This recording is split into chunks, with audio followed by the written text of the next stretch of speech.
Hello friends, मैं हूं आपका होस्ट और दोस्त rider Vishal. Welcome back to a new blog. इस समय हम हैं श्रीनगर में और हमारे सामने है श्रीनगर की जान डल लेक।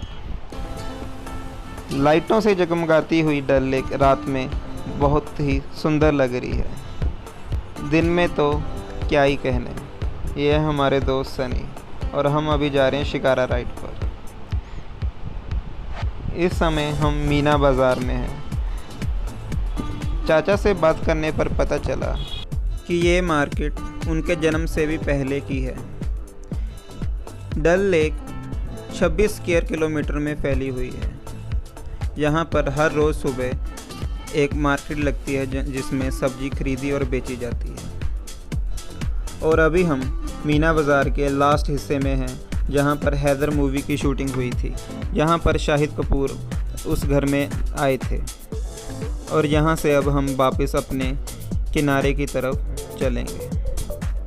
चाचा ने बताया कि डल लेक हर सीज़न में अलग ही दिखती है। विंटर सीज़न में ये पूरी फ्रोज़न हुई होती है और जून से सितंबर तक यहाँ पर कमल के फूल खिले होते हैं, जिनको देखने के लिए बहुत से टूरिस्ट आते हैं।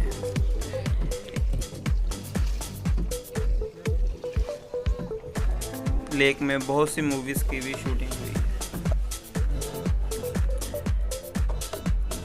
मीना बाज़ार में आपको बहुत सी दुकानें देखने को मिलेगी, जिसमें कपड़ों की दुकानें, ड्राई फ्रूट्स की दुकानें और खाने पीने की दुकानें हैं। आपको यहाँ पर कपड़ों की दुकानों पर लोकल कपड़े और यहाँ की लोकल नक्काशी मिलेगी। आप चाहे तो देख सकते हैं। हम जैसे जैसे आगे बढ़ रहे थे, हमारी तरफ छोटी छोटी किश्तियों में दुकानदार आ रहे थे। कोई आके पूछता, बाबूजी केसर लोगे क्या? तो कोई पूछता, घर के लिए ड्राई फ्रूट्स ले जाओ। और कई लकड़ी का बना सामान दिखाने आते।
जैसे ही हम थोड़ा आगे गए तो हमें एक अंकल मिले, जिन्होंने किश्ती में कोयलों की अंगीठी रखी हुई थी।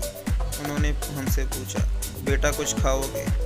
तो हमने भी कश्मीरी जायका टेस्ट करने के लिए उनसे कहा, एक तुझ लगा दीजिए। तो उन्होंने गरम गरम कोयलों की आंच पर एक सीख रखी और उसको हवा से आग को और तेज़ करने लगे।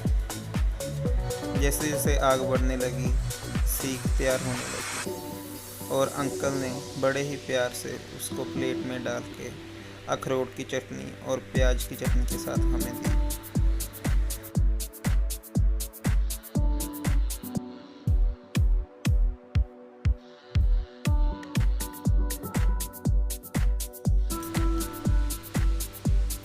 अभी हम शिकारा राइड से वापस आ गए और चलने लगे खयाम चौक की तरफ, जो कि हमारे होटल से 5-10 मिनट की दूरी। रास्ते में आपको बहुत सी दुकानें मिलेगी खाने पीने की, पर हम जा रहे थे इमरान कैफेटेरिया, जहां पर हम कश्मीरी जायका देख सकें। तो जैसे ही हम वहां पर पहुंचे तो देखा कोयलों की आंच पर रखी सीखों में से धुआं निकल रहा है और भाई सबको धीरे धीरे से उनका ऑर्डर दे रहे थे। तो हमें भी एक कबाब का पीस मिला, तो हमने उसको जैसे ही चटनी के साथ लगा के खाया तो मज़ा आ गया। वो मुंह में जाते ही घुल गया और उसमें से अलग अलग मसालों का स्वाद आने लगा। तो जैसे ही अंदर टेबल खाली हुआ तो हम अंदर बैठने के लिए चले गए। उन्होंने हमें एक प्लेट में 8 तरह की चटनी डाल के दी और साथ में रुमाली रोटी जैसे, जिसको वो लवासा कहते हैं, वो दी। तो हम जैसे धीरे धीरे हमारे तुझ आने लगे तो हम रोटी के साथ खाने लगे। डिनर के बाद अभी हम कावे का लुत्फ़ उठाने डल लेक पर वापस आ गए। इन्होंने कावे में बादाम और केसर मिलाकर 1 कप हमें पकड़ा दिया और डल लेक का व्यू देखते हुए हमने कावे की चुस्कियाँ ली। जैसे जैसे टाइम बीतता गया टूरिस्ट कम होते गए और डल लेक एकदम से शांत हो गई।